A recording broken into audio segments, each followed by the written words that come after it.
really looked at everything from all the previous games and really wanted to see where we could improve each thing.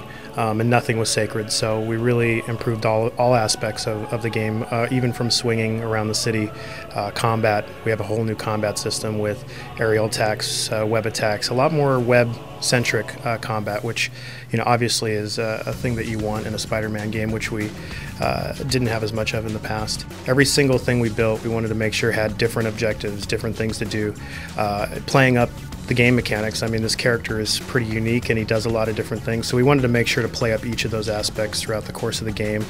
The boss fight experiences are really set piece experiences versus sort of running into a room and just fighting an enemy that tends to be harder. There's really stuff to do. We also took a look at sort of how we frame the action and in a cinematic way as well. So what we also wanted to do is bring that sort of movie cinematography into play. We do have 10 storylines, one of which is the movie, so we really brought that to the table on the 9 other storylines as well.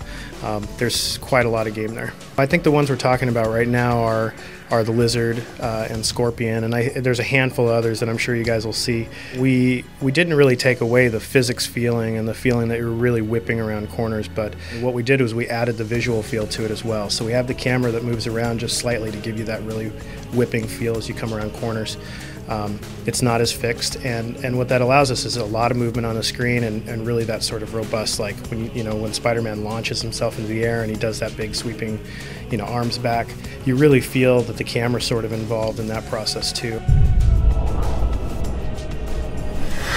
For us, story missions and city missions and fun things to do in the city all were equal to us, so we made sure to put the same sort of effort into each one of those things. So you're never really going to come across anything that's not really challenging or fun, or in most cases actually has some connection with the story. So it's kind of a neat experience, and it's a little bit different than what we've done in the past. We actually control the Goblin on the CE version with the 6-axis, as well as the regular version. It's kind of neat, it's a neat feel, it's flight mechanics, so you definitely get a different experience on the PS3 than you do on the 360 in that regard. So different versions are going to have different features? In respect to the PS3 CE, the Collector's Edition, you get to play as Goblin. How much Goblin content is there in the PS3 version? There's really quite a bit, actually. We built it with the intent of having a full play experience for players after they've gotten to that point. When it comes to achievements, we really spread it across. There's some fun, easy ones that you can do. There's some really difficult and challenging ones to do, and then there's the things that you would think were more traditional, like finishing story arcs and things like that. What do you say to those fans to convince them to buy Spider-Man 3?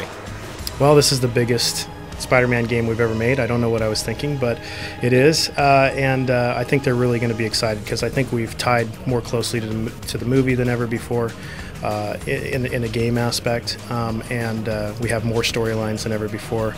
It's the biggest Manhattan we've ever created, and I think we really took the time to make sure that each experience was unique and a fun time for the players. So I'm really excited to get this into people's hands and see what they think. In stores, day and date with the movie, May 4th. Well, thanks so much for talking to us. Thank you.